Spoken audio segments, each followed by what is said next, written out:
கர்த்தருடைய பரிசுத்த நாமத்திற்கு ஸ்தோத்திரம். நாங்கள் இந்த ஆத்துமேடில் ஒரு மில்லு ஒன்று வாடகைக்கு எடுத்து அதில் ஃபஸ்ட்டு 3 செக்கு தான் இருந்துச்சு. 23 வருஷம் அந்த மில்லில் தான் நாங்கள் ஓட்டினோம். அப்புறம் அந்த 3 செக்கை 8 செக்காக கர்த்தர் கிருபை செய்தார். அப்புறம் மில்லு கட்டுறதுக்கு இடம் ஒன்று வாங்கினோம். அதை போன வருஷம் பாஸ்டர் தான் ஜோம் பண்ணி அதை தொடங்கி வச்சாங்க. அதை நாங்கள் கட்டி முடிக்க கர்த்தர் கிருபை செய்தார்.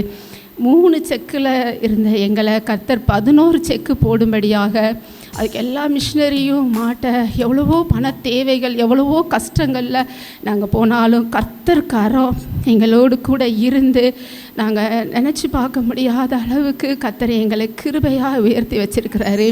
அவருக்கு எத்தனை நன்றி செலுத்தினாலும் போதாது. எத்தனையோ பிரச்சனைகள், எத்தனையோ வேதனைகள் வந்த பொழுதெல்லாம் பாஸ்டருக்கு ஃபோன் போட்டு எங்கள் வீட்டுக்காரங்க சொல்லுவாங்க, பாஸ்டர் ஜோமணி கர்த்தர் உங்களுக்கு அற்புதம் செய்வாருன்னு சொல்லுவாங்க. ஒரு 6-7 மாதம் அந்த மில்லை நாங்கள் அப்படியே போட்டுட்டோம். அப்போ ரொம்ப வருத்தமாக இருந்துச்சு. ஆனாலும் கர்த்தர் கூட இருந்து இந்த ஆண்டில் எல்லாவற்றையும் மகிமையாக செய்ய எங்களுக்கு உதவி செய்தார். கர்த்தருடைய கரந்தான் இதை செய்தது. கர்த்தர் செய்த நன்மைகளுக்கு கோடி நன்றி செலுத்துகிறேன். இந்த ஜனவரி 15ஆம் தேதி கூட அதை பிரதிஷ்டை பண்ணலான்னு பாஸ்டர்கிட்ட கேட்டோம். கர்த்தர் எங்களுக்கு செய்த நன்மைகளுக்காக நாங்கள் எவ்வளோ நன்றி சொன்னாலும் அதற்கு ஈடாகாது. கர்த்தர் செய்த நன்மைகளுக்கு நன்றி. ஸ்தோத்திரம் ஆண்டவரே. கர்த்தரே ஸ்தோத்திரம். இவ்வளோ ஜீவனுள்ள இவரை நிப்பாட்டியிருக்கிறது இந்த உலகத்துக்கே சாட்சியாக இருக்குது. போன வருஷம் நேரம் நாங்கள் ஹாஸ்பிட்டலில் இருந்தோம். உங்களுக்கு எல்லாத்துக்குமே தெரியும், இவர் மறுஜென்மம் எடுத்து வந்திருக்காரு. அது கர்த்தரோட கிருபை. இந்த ஆலயத்துக்கும் பாஸ்டர் உங்கள் குடும்பத்துக்கும் இங்கே இருக்க எல்லாத்துக்கும் நாங்கள் ரொம்ப கடமைப்பட்டிருக்கோம். இவர் ஜீவனோட இருக்கிறாருன்னா நாங்கள் இங்கே வந்ததுனாலதே. இவங்க வீட்டில் மறிச்சிருவாங்கன்னு நினச்சாங்க. கண்ணீரோடு அவங்க வீட்டில் போய் சொன்னேன். ஆனால் இன்னையோட 1 வருஷம் ஆச்சு. இப்போ வரைக்கும் ஒரு ஃபோனு கிடையாது, ஒரு வார்த்தை இருக்காரா இல்லையான்னு கூட இன்னும் கேட்கல. ஆனால் இப்படி நிப்பாட்டிருக்காருன்னா அவங்க வெட்கப்பட்டு தான் போனாங்க. நான் தலை நிமிர்ந்து இருக்கேன். நான் பொருள் பணம் எல்லாம் இழந்தாலும் எனக்கு ஆண்டவர் இவரை மீட்டு கொடுத்துட்டாரு. நான் வந்ததுக்கு எனக்கு ஆண்டவர் என்னை விடலை, கைவிடலை. நான் இன்னும் விசுவாசமாக நம்பிக்கையாக இருக்கேன். எனக்கு இதே பெரிய ஆசீர்வாதம், பெரிய சொத்து, பெரிய எல்லாத்துக்கும் நான் நன்றி. இந்த உலகத்தில் மூட விழுந்து கொண்ட நரம்பு அந்து பொழைச்சது இவர் ஒரு ஆள். இந்த உலகத்தில் சாட்சி இன்னும் இவர் ஜீவன் இருக்கிறது. ரொம்ப நன்றி. ஏன்னா என் சின்ன பையன் படிக்கிற பையன் கூட ஒரு பிள்ளை படிக்குது. அவரே 4ஆவது. அந்த பிள்ளை மில்லில் அவங்க அப்பா வேலை பார்க்குறாரு. மிஸ்ஸு சொன்னாங்க, எனக்கு இன்னும் தெரியாது, மூடை மில்லிலேருந்து தூக்கவும் அந்த மூடை தூக்கணும் கரெக்டாக அந்த கொண்ட நரம்பில் விழுந்து அந்த இடத்துல உயிரை போயிடுச்சு. ஆனால் அதே பலவீனம் தான் இவருக்கு. இவர் நிப்பாட்டியிருக்காங்கல்ல. இது உலகத்துக்கு எவ்வளோ பேர் ஒரு சாட்சி. இது என்னைக்கும் மறக்க மாட்டேன். ஏன்னா இவர் செத்து பொழைச்சிருக்காரு. ரொம்ப நன்றி. கர்த்தருடைய பரிசுத்த நாமத்துக்கு மகிமை உண்டாதாக. இந்த இடத்துலையும் கூட மனமகிழ்ச்சியாய் அனுதினம் வந்து துதிக்க ஏசப்பா கிருபை செய்கிறாங்க. நன்றி செலுத்துகிறேன். இந்த வருஷத்தில் கூட எங்கள் குடும்பத்தில் எங்கள் பிள்ளைகளுடைய போக்குவரத்தில் 3 முறை வண்டி விபத்து ஏற்பட்டுச்சு. ஆனாலும் ஒரு தூசியாக எங்கள் மேலே பிள்ளைங்க மேலே ஒட்ட ஆண்டவர் அனுமதிக்காமல் நேரடியாக டிராக்டர் வந்து அப்படியே வண்டியோடு நசுக்கி இருக்கோம். அந்த சூழ்நிலையெல்லாம் நாங்கள் போனோம். ஆனாலும் அவருடைய கிருபை நல்லா தாங்கி அவருடைய கரம் கூட இருந்து ஆசீர்வதித்து பாதுகாத்தது. ஒரு முறை எங்கள் மருமகன் வண்டியில் நேரடியாக வந்து ஒருத்தர் மோதிட்டார். அந்த மோதினவர் அவர் விழுந்து அவர் கால் உடஞ்சிருச்சு. எங்கள் மருமகனை கர்த்தர் சுகத்தாய் பாதுகாத்து கொண்டார். எல்லா பிள்ளைகளும் பள்ளிக்கூடத்துக்கு போகும்போது 3 பேரும் சேர்ந்து வண்டியிலேருந்து விழுந்துட்டாங்க. கீழே ஒரு சின்ன ஒரு மண்ணில் உள்ள ஒரு உராய்வு மட்டும் பிள்ளைகளுடைய முட்டிங்காலில் இருந்துச்சு. வேறு எந்த சேதம் இல்லாமல் கர்த்தர் எங்களை பாதுகாத்து ஆசீர்வதித்து வழி நடத்தின நல்ல தெய்வருக்காக நன்றி செலுத்தி ஸ்தோத்தரிக்கிறேன். ஆமென். தேவனுக்கு மகிமை உண்டாவதாக. ஆரம்பம் அற்பமானாலும் முடிவு சம்பூர்ணமாக இருக்கும். இந்த வசனத்தை நிறைய தடவை கேட்டிருக்கேன். ஆனால் கர்த்தர் இந்த வருடத்தில் எனக்கு உணர வச்சுருக்காரு. ஜனவரி மாதம் ஆரம்பித்தப்போ ரொம்ப சந்தோஷமாக தான் ஆரம்பித்தது. அதுக்கடுத்து வர நாட்கள்லாம் வருமானத்தில் ஒரு குறைவு. நான் என்ன செய்ய போகிறேன் ஆண்டவரே அப்படின்னு சொல்லிட்டு தனிமையிலையும் என் ஜெபத்துலேயும் வந்து எனக்கு ரொம்ப ஒரு கஷ்டமாக இருக்கும். என்னென்னா என்னோடய வீடு வந்து லோனில் இருந்தது. மாதம் வந்து 6,000 ரூபா வந்து நான் வந்து பே பண்ணணும், 5ஆம் தேதிக்குள்ளே பே பண்ணணும். அதுதான் எனக்கு ரொம்ப ஒரு பெரிய கஷ்டமாக இருந்தது. 40 நாள் ப்ரேயரில் நான் ஜெபிக்கும் போதும் போன வருஷமே நான் அதை குறித்து தான் ஜெபம் பண்ணேன். அடுத்து நம்ம இந்த வருஷம் ஸ்டார்டிங்லேயே நான் அதை குறித்து தான் ஜெபம் பண்ணேன். ஆனால் இந்த வருஷம் எனக்கு கொஞ்சம் அது மேலே கொஞ்சம் நம்பிக்கை இல்லாமல் இருந்தது. போன வருஷத்தில் வந்து இருந்த நம்பிக்கை இந்த வருஷம் கொஞ்சம் குறைபட மாதிரி இருந்தது. இருந்தாலும் ஆண்டவரில் முழுசாக நான் வந்து நம்பி இந்த 40 நாளும் அதே காரியத்துக்காக நான் ப்ரேயர் பண்ணேன். ஆண்டவர் வந்து நான் முடியாதுன்னு நினச்சேன் அந்த காரியத்தை முழுமையாக இந்த வருஷம் ஃபுல்லாக முடிய செஞ்சார், நன்மையாக முடிய செஞ்சார். எங்கள் 2 பேருக்குமே கடைசி 4 மாதத்தில் வருமானம் இல்லாமல் இருந்தது. அப்போ கூட நாங்கள் ஆஃபீஸு க்ளோஸ் ஆகிடுச்சி. நானும் எங்கள் அக்காவும் வண்டியில் வரும்போது அப்போ வரைக்கும் கஷ்டம் இல்லை. ஆனால் க்ளோஸ் பண்ணிவிட்டு திரும்ப நாங்கள் ரிட்டன் வரும்போது எங்கள் அக்கா தான் எப்போயுமே எனக்கு தைரியம் சொல்வாள். அவளே கண் கலங்கும் போது எனக்கு ரொம்ப கஷ்டமாக இருந்துச்சு. அப்போ நம்ம கடன் அடைக்க போகிறோம், என்னோடய சம்பளம் முழுசாகவே கடனுக்கு போயிடும், அப்படின்னா நம்ம எப்படி ஒருத்தர் சம்பளத்தில் நம்ம எப்படி கடன் அடைக்க போகிறோம் அப்படின்ற பல கேள்விகளோடு வந்தேன். இருந்தாலும் ஆனால் நான் ரொம்ப தைரியமாக தான் இருந்தேன். தைரியத்தை இந்த வருஷம் எனக்கு ஆண்டவர் ரொம்ப பலமாக கொடுத்துருக்காரு, அதுக்காக நன்றி செலுத்துகிறேன். அப்புறம் இந்த வேலை இல்லாமல் இருந்த நாட்கள்லாம் ரொம்ப மகிழ்ச்சியாக தான் ஆண்டவர் என்னை கடக்க வச்சார். நான் நினச்சி கூட பார்க்கல. நான் நகையை அடை வச்சு நான் லோனை திருப்பணும் அப்படின்னு தான் போன வருஷத்துலலாம் நாங்கள் நினச்சிட்டு இருந்தோம். ஆனால் கர்த்தர் நன்மையாக எங்கள் அம்மாவுக்கு விற்காமல் இருந்த அந்த இடத்த கர்த்தர் விற்க பண்ணி கரெக்டாக இந்த நாங்கள் வீட்டில் இருக்கிற இந்த வருஷத்துலேயே இந்த 4 மாதத்துலேயே எங்களுக்கு அந்த லோனை முழுமையாக அடைக்க கர்த்தர் கிருபை செய்தார். கர்த்தருக்கு நன்றி. கர்த்தருடைய பரிசுத்த நாமத்திற்கு ஸ்தோத்திரம். இந்த சபையிலையும் என்னை ஒரு சாட்சியாக நிறுத்தின தேவாதி தேவனுக்கு கோடான கோடி நன்றிகளை நான் செலுத்துகிறேன். கடந்து வந்த பாதைகளை நான் திரும்பி பார்க்கிறேன். கண்ணீரோடு கர்த்தாவே நன்றி சொல்கிறேன். அதுபோல் இந்த வருஷங்களில் ஃபுல்லாக நமக்கு எத்தனையோ பிரச்சனைகள் வந்தாலும் இங்கே வந்து நிற்கிறதுக்கு கர்த்தர் கொடுத்த பெரிய தயவிற்காக நன்றி. எத்தனையோ பாடுகள், எத்தனையோ கஷ்டங்கள், ஆக்சிடெண்ட் ஆச்சு, உடம்பு முடியாமல் இருந்தோம், ஆனாலும் கர்த்தர் இங்கே கொண்டு வந்தார். ஒரு வாரத்துக்கு முன்னாடி எங்கள் வீட்டுக்காருக்கு பயங்கரமான ஆக்சிடெண்ட் ஆயிடுச்சு. அந்த ஆக்சிடெண்ட்டில் அவருக்கு காயம் பட்டது, முகமெல்லாம் அடிபட்டுருச்சு. ஹெல்மெட் போட்டிருந்தாங்க, ஆனாலும் அவரோட முடி கூட கருகாமல் சைலன்சர் சுட்டுருந்துச்சு. சொன்னார், என்னோட அனுமதி இல்லாமல் உன் முடியை கூட கீழே விழுகிறதுக்கோ முளைக்க வைக்கிறதுக்கோ யாராலையும் முடியாது, என் அனுமதி இல்லாமல் உன்னை யாரும் ஒன்றும் செய்ய முடியாதுன்னு சொன்ன தேவாதி தேவனுக்கு ஸ்தோத்திரம். அவர் ஒன்றுமே இல்லை, அந்த வண்டி நகட்டவே முடியாது, சக்கரமே சுற்றலை. எங்கள் வீட்டுக்காரர் அங்கேருந்து 40 கிலோமீட்டர் ஓட்டிகிட்டு சர்வீஸ் சென்டருக்கு வந்துட்டார். அதை பார்த்த சர்வீஸ் சென்டருக்காரன் என் மேலே இங்கேயும் பார்க்குறான், எப்படி சார் ஓட்டிகிட்டு வந்தீங்கன்னு. தேவ கிருபை மட்டும்தாங்க அப்படின்னு சொன்னேன். நான் அவன்கிட்டே சொன்னேன், நான் தேவ கிருபை தான் சார். அப்போ உங்கள் தேவன் உங்களோட கூட இருக்காருன்னு அவர் சொன்னார். என்னை இதுவரைக்கும் பாதுகாத்த தேவன் இனியும் பாதுகாப்பார். கர்த்தருக்கு ஸ்தோத்திரம். பிதாவினும் புத்திரனும் பரிசுத்தாவினும் ஸ்தோத்திரம். நான் வந்து ஒரு கேரளா பொண்ணு, ஐயர் ஃபேமிலி. அங்கே இருந்து எங்கள் தங்கை வந்து கிறிஸ்டியன் ஆகிட்டோம். அவன் 3 வருஷமாக அவள் வந்து கிறிஸ்டியனில் வந்து ரொம்ப விரும்பி பைபிள்லாம் படித்து எங்கள்கிட்டலாம் நிறைய சொல்லும்போது, உனக்கெல்லாம் ஒரு வேலையே கிடையாதா, இந்த வரைக்கும் நீ ஏன் போகிற, அவங்கெல்லாம் சரியில்லை அப்படின்னு சொல்லி அவளை ரொம்ப திட்டி 3 வருஷமாக அவளோட ஃபோனெல்லாம் நான் பிளாக் பண்ணி வச்சு அவள்கிட்ட பேசாமல் கொள்ளாமல் எல்லாமே இருந்து, அப்புறம் திடீர்னு ஒரு ஏப்ரல் மாதத்தில் வந்து அவள் வந்து என்கிட்ட ஃபோன் போட்டு ஒரு மெசேஜ் போட்டோம், நான் கிறிஸ்டியனியாக இருக்கேன், அதனால் சகோதரங்கள்ட்ட பேசணும், பேசாமல் இருந்தால் எனக்கு பாவம், அதனால் நான் வந்துட்டு ஒரு மெசேஜ் போட்டுறேன், நீ ஏற்றுக்கினாலும் எனக்கு ஒன்றும் இல்லை அப்படின்னு சொன்னாங்க. நான் சொன்னேன், உனக்கு வேறு வேலையே கிடையாதா அப்படின்னு சொல்லிட்டு அவளை ரொம்ப திரும்பவும் திட்டினேன். அப்புறம் வந்து அவள் என்கிட்ட சொன்னாங்க, நீ ஜஸ்ட்டு அவளுக்கு வீட்டில் ஒரு பிரச்சனை வந்துருச்சு, அந்த பிரச்சனையே எனக்காண்டி தான் வந்துருச்சுன்னு எனக்கு தெரியல. அவள் வீட்டில் பிரச்சனை வந்தது, எனக்கு போக வேண்டிய சூழ்நிலை வந்துருச்சு அவள் வீட்டுக்கு. அப்போது உடனே நான் வந்து சரி நான் கிளம்பி வரேன் அப்படி, அவள் பிள்ளைக்கு தான் பிரச்சனை. அப்போ நான் வந்து கிளம்பி வரேன் அப்படின்னு சொன்ன உடனே நான் ஒரு நாள் கூட ஃப்ளைட்லேயே போனதே கிடையாது. எனக்கு அந்த ஒரு இது கிடைக்குமா எனக்கு தெரியல.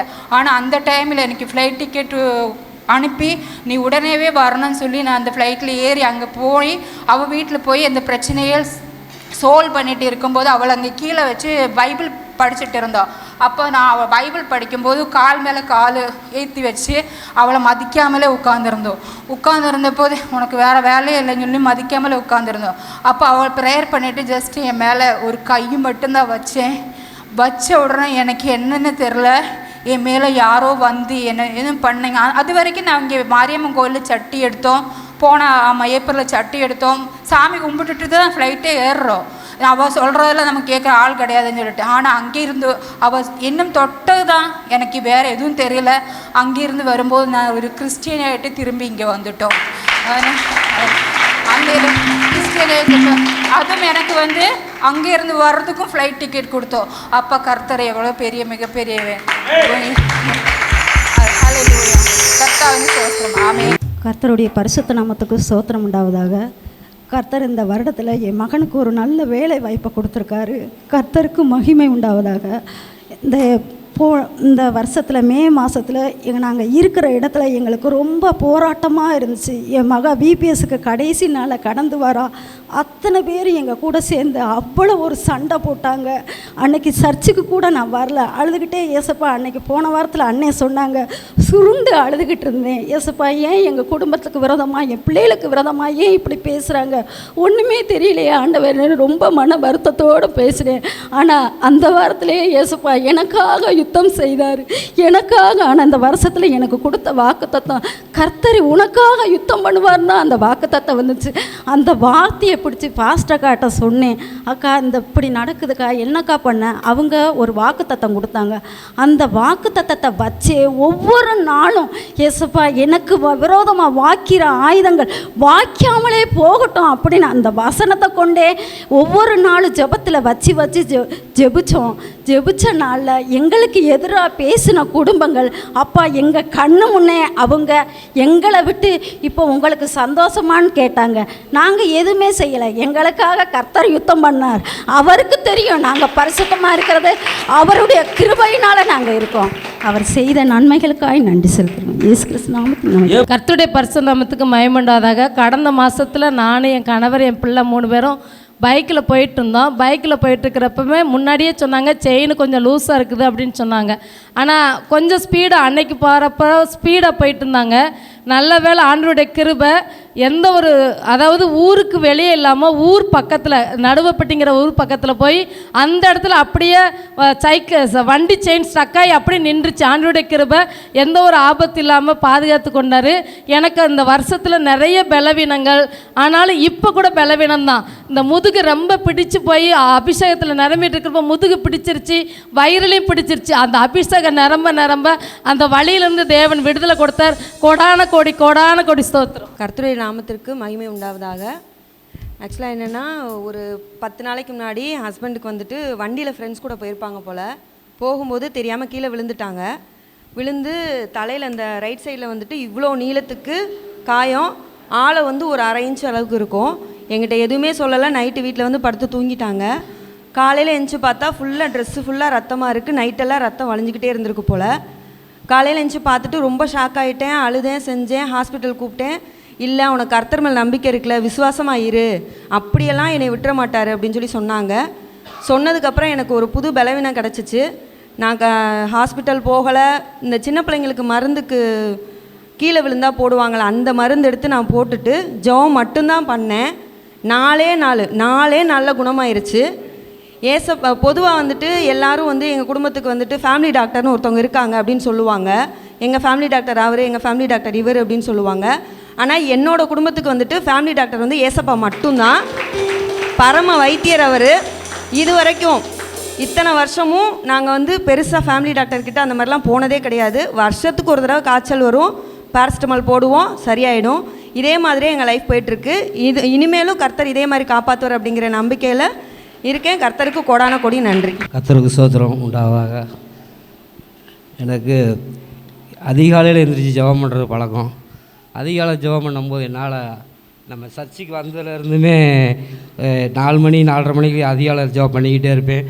நம்மளுக்காகவும், நம்ம சர்ச்சுக்காகவும், நம்ம ஊழியத்துக்காகவும், நம்ம பாஸ்டருக்காகவும், புது ஆத்மாக்காகவும், நம்ம சர்ச்சுக்கு வரும்போது நம்ம எப்படி இருக்கோமோ அதேமாரி நம்மளும் கிருபையில் வளர்ந்துருக்கணும், ஆவிக்குரியதில் இருக்கணும், பாஸ்டர் கொடுக்குற வேதகத்தை படிக்கணும், ஞானமாக இருக்கணும், கிருபையில் இருக்கணும், நம்ம உற்சாகமாக இருக்கணும் அப்படின்னு சொல்லி அதிகாலையில் எழுந்திரிச்சு நம்ம ஜெபம் பண்ணுற பழக்கம் எனக்கு கடந்து இந்த 1 வருஷமாக நான் ஜெபம் பண்ணிக்கிட்டே இருக்கேன்.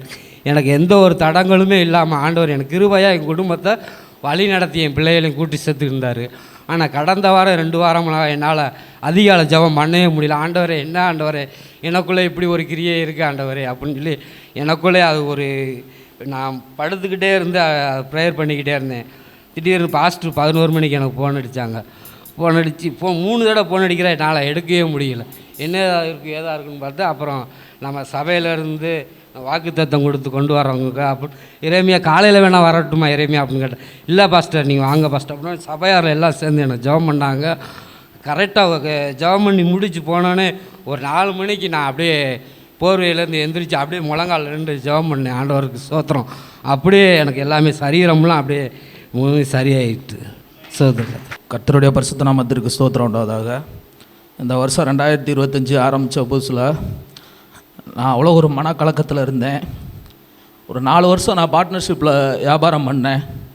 என்னோடய பார்ட்னர் வந்து 25 லட்ச ரூபா என் பேரில் கடனை வாங்கிட்டு அவர் வேறு தொழில் பண்ண ஆரம்பிச்சிட்டாரு. என்ன பண்ணுறதுனே தெரியல.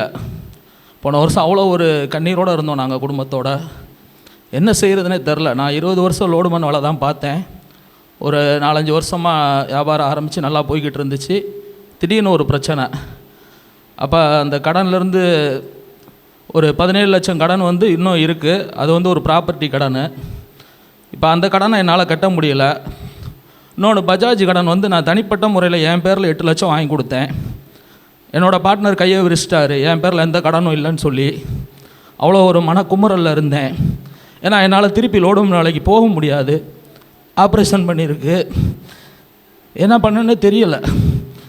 ஆனால் கர்த்தர் வந்து உண்மையிலே ஒரு சின்ன ஒரு குடம் பிடிச்சி இந்த வருஷம் முழுசாக ஆண்டவர் எனக்கு செஞ்ச அற்புதம் ஏராளம். அது சொல்கிறதுக்கு எனக்கு வார்த்தையே இல்லை. இப்போ வரையும் அந்த 8 லட்சம் கடனுக்கு வந்து நான் கட்டிக்கிட்டு இருக்கேன். ஒரு மாதம் 26,000 ரூபா கட்டுறேன்.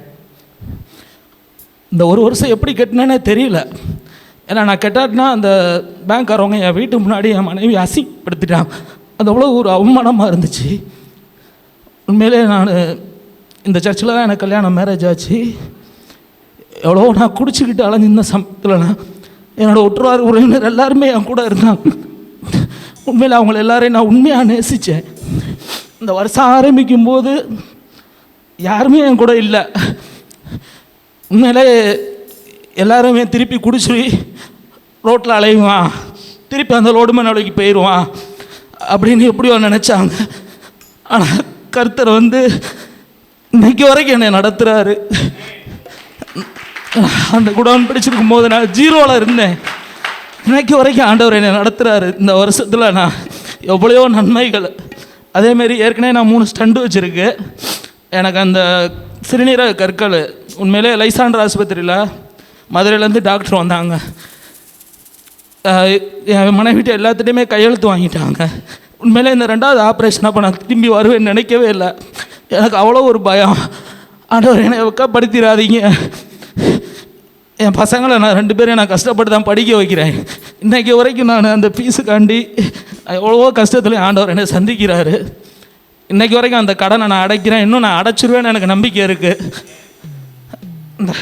பேசுகிறதுக்கு வார்த்தை இல்லை. ஆண்டவருக்கு உண்மையிலே கோடான கோடி நன்றி. பாஸ்டருக்கு நன்றி.